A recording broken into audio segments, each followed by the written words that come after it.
છોકરા ઇંગ્લિશ મીડિયમમાં કીધું પ્રેમજીભાઈ ઇંગ્લિશમાં શું કહેવાય? ઓલો છોકરા કે લવજીભાઈ. તરત જવાબ આપ્યો. એક છોકરા હમણાં વિદેશથી ફોન આવ્યો, મને કે અંકલ એપ્રિલ મહિનામાં હું આવું છું. મેં એપ્રિલ મહિના તારે શું કામ છે? મને કે ગ્રીન મેરેજમાં. મેં ગ્રીન મેરેજ એટલે શું? કે લીલ પવણાવાર. બોલો. એક છોકરા એક ભાભાઈ મુંબઈ છોકરાને ફોન કર્યો કે બેટા ઘરે બધા મજામાં? છોકરો કે દાદા બધા જ ઓકે. દાદા કે ઘર ઓકે? 25,000નો ટેમ્પો બાંધી ગયા. આખા ઘરના ઉલટી થાય. ત્યાં જઈને કે બેટા બધા ઓકે? કે ઓકે એટલે દાદા રેડી. પછી દાદા વાંચ્યા કરીને થયા 25,000નું વાંચ્યા. એટલે આ ઇંગ્લિશ મીડિયમ. એક છોકરા મૂંધો પીડ્યો ગીત ગાતો. હું પાછો બગી સમય કે હવળો થયો. મેં કેમ હવળો થયો? મને કહે એ સાઈડ વાગે. એટલે બોલો એમાં સાઈડ ફેરવે. અમારા ખોડાનો રેડિયો બંધ પીડ્યો તો એને હાથે રેડિયો ખોલ્યો, અંદર મરી ગયેલો ઉંદર નીકળ્યો. તો એને ઘરના કે રેડિયો બંધ જ પડી જાય ને કલાકાર મરી ગયો. એ નહોતો ગાતો, એને એમ કે આ રોજ આ ઉંદર ગાતો હશે. અને ટીવી જોઈને આ મજા આવે છે. અમારા ગરડામાં એક બેન લાશ કાઢીને ટીવી જોતા. મેં કેમ લાશ કાઢીને જોવો? કે બધા મોટા મોટા આવે. આને શું કરો તમે? અને આ ઝુવાડા તો બધા ભાગશાળી છે. તમે બધાના મોઢા તેજ મારે છે. એનું કારણ શું ખબર? ગુજરાતી ફિલ્મ જોતા નથી એટલી. અને અમારો વિકાસ કોઈ અટકાવ્યો ગુજરાતી ફિલ્મમાં 3 કલાક ખોટી કર્યા, ધંધે સડ્યા જ નહીં. અમારા ગઢડામાં ટોકીઝ હાવ બંધ થઈ ગયો. બંધ જ થઈ ગઈ. ત્યારે અંદર બકાલું ભરે, શાક માર્કેટ થઈ ગઈ. પણ ટોકીઝ બંધ થઈ ગઈ. એમ ટોકીઝ વાળાને પૂછતા હતા શું ટાઈમ છે? અમને પૂછે તમારે ક્યારે ટાઈમ છે? અમારે ટાઈમ હોય તે મશીન ને હેન્ડલ મારે ડીઝલ મશીન થી ટોકીઝ હાલતી હતી.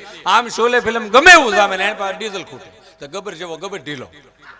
કાલિયા તેરા ક્યાં હોગા? એ કે હેન્ડલ મારો, હેન્ડલ મારો, હેન્ડલ મારો. આવા સહન કર્યા. એમાં મેં ટોકી તો કેવી ત્યારે બની ગયા મલ્ટીપ્લેક્સ સિનેમા. આમ પ્રધાન પૈકી લાગવાનું મન થાય એવી. હમણાં મેં પિક્ચર જોવા ગયા, ટિકિટની લાઈનમાં ઊભા તો મારી આગળ એક જણો કે સુખદેવભાઈ મારે થૂંકવું છે. મેં આગળ વાળાને કોર્ટમાં થૂંકી દા તો કે એને ખબર પડી ગઈ. તો મેં તને પડી. હું 3 વાર થયું કે મને એક રાતો થઈ ગયું છો બધું. કે એમ નાનું છોકરું હારે લીધેલું.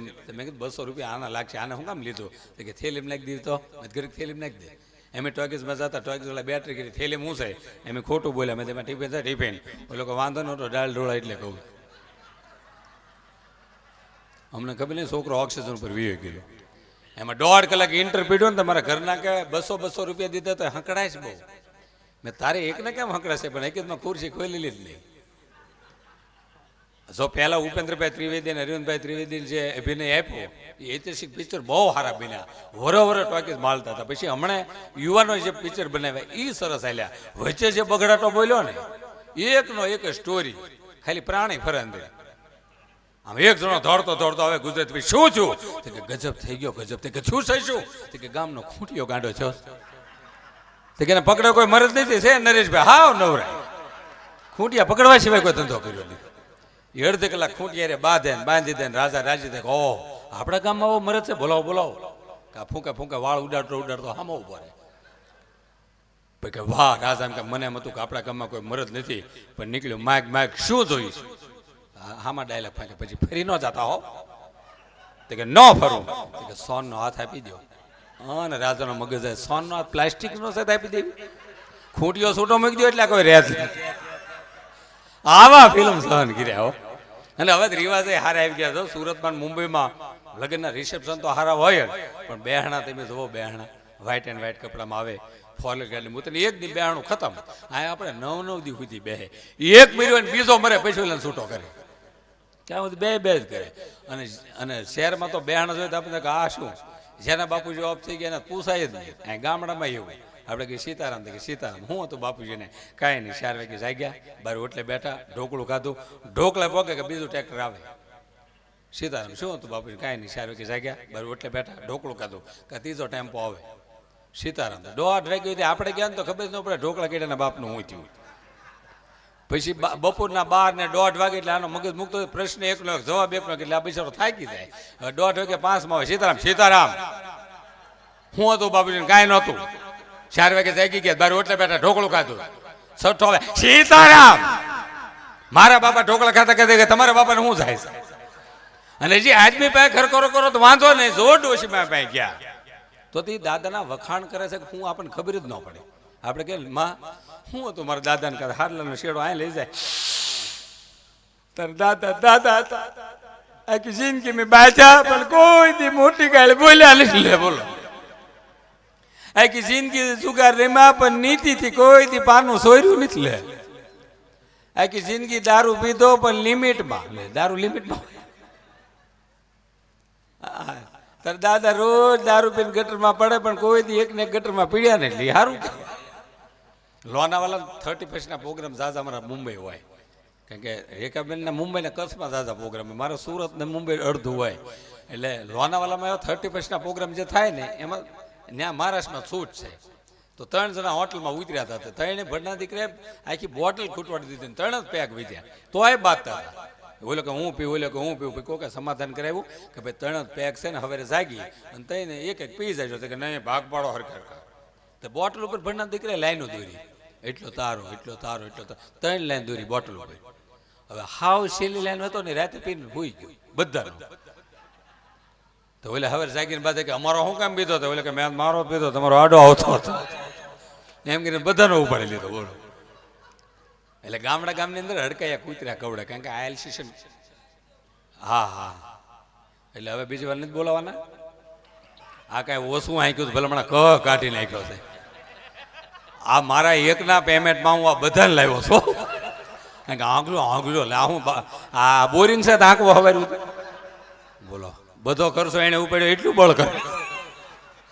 શરૂઆતમાં આવા સાહેબમાં તો સારું હતું, પણ આ ટોળાનો તો રહી ને ખબર પડી કે અને બાયુથી નો બીતા, બાયુનું ક્યાં રોકાણ છે એ કે ભાઈ અને એમ થાય પૈસા ઉડાડવી, એટલે એ મર્યાદામાં બેઠા છું કે એના સંસ્કારો છે એટલું બધું બીવે છે. પણ એમાં આમાં શું છે કે અમારે ભાવનગર જિલ્લામાં અમરેલીમાં એવું છે કે પહેલેથી જ મોજમાં હોય બધા બેને પૂછો, એટલે અમને પછી એવા વીપીટ પ્રોગ્રામ મોજવાળા કર્યા ને એક ઠંડો ડાયરો જોઈ જાય ને એટલે ઓલું થઈ જાય. એમાં તમારો વાંક નથી, આ બધા તો ખૂબ રૂપિયા વર્ષ્યા અને અહીં એવું કાંઈ નથી કે અહીં રૂપિયા આવે તો થાય, છતાં આપ બધા ખૂબ વર્ષ્યા અને આપ ગાયોની પૈસાથી જ સેવા કરો જ છો. ઉપરાંત તમે એટલા બધા સુખી છો. લ્યો તમે જુવાડા પોતે જાહેર વાઢવા જાઓ, આવું તો ગુજરાતમાં આપણે પહેલી વાર સાંભળ્યું કે આ યુવાનો પોતે ઢોર માટે સેવા કરે, ટ્રેક્ટર ફરીને લઈ આવે અને નવરા હોય તો બધા ગૌશાળાએ સેવા કરે. હવે આથી મોટી ગાયોની સેવા તો બીજા ગામ જાય તો તમારા ગામનું અમે 2 ધડક નામ આપી કે આવા જુવાનો જાઓ પરબડી સેવા કરે. આ તો સાચી સેવા છે ભલામણ. આ જાહેરમાં કહીએ કે ગમે એ પ્રોગ્રામમાં, અને એમાંથી યુવાનોને પ્રોત્સાહન મળે કે ભાઈ ગૌશાળાઓ એકલી દાનથી નથી હાલતી, પણ આવા ઝુંવાડા પોતાનું શરીર પણ આપે, એમાં તન હોય તો આપે છે. તો એવી સરસ અને બહુ આશીર્વાદનું કામ છે સાહેબ. આ અમારા બાપુજીએ આ ગૌશાળાના પ્રોગ્રામ આપ્યા ને એના લીધે જ અમને આવા સ્ટેજ મળ્યા, એના પુણ્યના હિસાબે. સાહેબ મારા ઘરે આવો હાવ ડાયાબિટીસનો પગ પાક્યો હતો અને સાહેબ બસના પાટીએ દાદાને ઉતારી દે 10 કિલોમીટર હાલીને જાય, પગ પાકેલો. અને આપણે એમ કહેવાય કે દાદા આ ગૌશાળા કે ગાયો માટે જેટલા પ્રોગ્રામ થાય ને એટલા ઓછા છે સાહેબ. એને રેકોર્ડ બ્રેક પ્રોગ્રામ ચબૂતરા માટે ગાયોના ઘાસ ચરાના લાભાર્થે રેકોર્ડ બ્રેક પ્રોગ્રામ નોર્મલ બજેટમાં. હવે એ ગયા તો એની છેલ્લો પુરસ્કાર 1500 રૂપિયા હતો.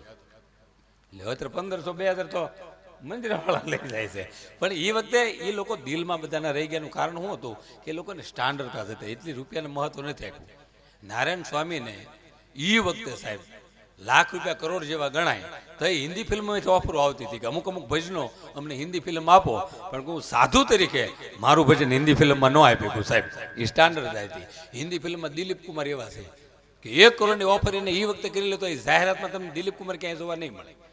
દિલીપ કુમાર કોઈ પણ કંપનીની જાહેરાતમાં નહીં આવે. બાકી બીજા હીરા ટાયર લઈ લઈને તેલની શીશી લઈ લઈને ઉભા છે. પૈસા જો કેટલી હેદે વિયા જાય છે બીજા. આ લોકો સ્ટાન્ડર્ડતા જાળવી, કારણ કે પ્રસૂતિમાં જેટલી સ્ત્રીને વેદના થાય ને એટલી વેદના કલાકારને થતી હોય, તેનું સર્જન બહારું નીકળતું હોય છે અને એ સર્જનને લોકો સ્વીકારતા હોય. કુદરત જે તાકાત આપે એ તાકાતને કોઈ ન ભોગે. કોયલનો કંઠ છે ને કુદરતે આપેલો છે, કોઈને કોપી નથી.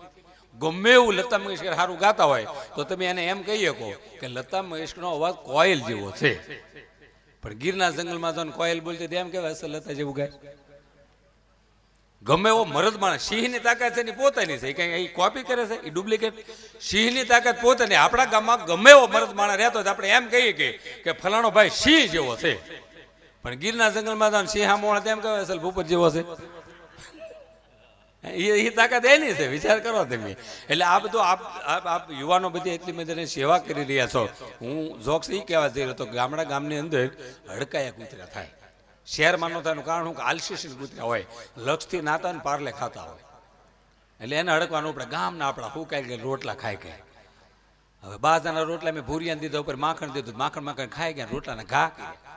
મેં કેમ ઘા કર્યા? તો કે ડીશ નથી, રોટલા છે આ ટકાવ ખોરાક ખાઈને તો અમે જીવી, ત્રણ પેઢીઓ વહી ગઈ અમારી. એટલે ગામની અંદર હડકાયું કૂતરું કવડે. હવે તમને વડીલોને ખબર છે કે હડકાયું કૂતરું જેને કવડે એને હડકવા ઉપડે, એનો સ્વભાવ હડકવા કૂતરા જેવો થઈ જાય. એ મને વાવ કરવા. એમાં એક બાપાને કૂતરું કવડી ગયું, ડૉક્ટરને બોલાવ્યા, 1000 5 ઇન્જેક્શન આપ્યા. ડૉક્ટર કે અવાજ કાબુમાં આવી જાય, પણ સહેજ અવાજ રહે, એ જીવે કેવી રહે. તો દાદાને તો ક્યાંક પૂછો ને તો અવાજ સહેજ રહી ગયેલો. આપણે દાદાને ક્યાંક મજામાં, તો હમણાં તો સારું છે આવું. કાલે 2 સપસન ખાતા હતા આવું. એ કે પમદે અમદાવાદ વેવાય આવે ને આવું. એ કે દિવસે કાંઈ વાંધો નથી, રાતે આવું. એકવાર ઉલટી થાય છે. એટલે આપ અહીં અમને સહન કરો છો. ગિરજન ભાષાને ભાઈને કિશોરભાઈને અમને કહેતા આઈને હુઈ જાય છો કે. એટલે અમારે કાલે મારે અહીં ઇમ્પેરિયલ સ્કૂલમાં મારી દીકરી ભણે છે, ત્યાં થોડું કામ છે ને બેન અરે કાલે એમણે જ મને તારીખ આપી. કાલે અમારે ઉપલેટા જબરદસ્ત કાર્યક્રમ છે, એટલે એ અનુસંધાને ઘણો જ ટાઈમ થઈ ગયો છે. પાછો કાર્યક્રમ આપણો થોડોક લેટ બહુ શરૂ થયો. મેં આવ્યા કેડે 3 કલાક અમારા ગામમાં રખવું પડ્યું. પણ આ બધાને ખૂબ ખૂબ ધન્યવાદ. જય હિન્દ, જય ભારત. કાર્યક્રમને અહીં પૂરો કરીએ છીએ.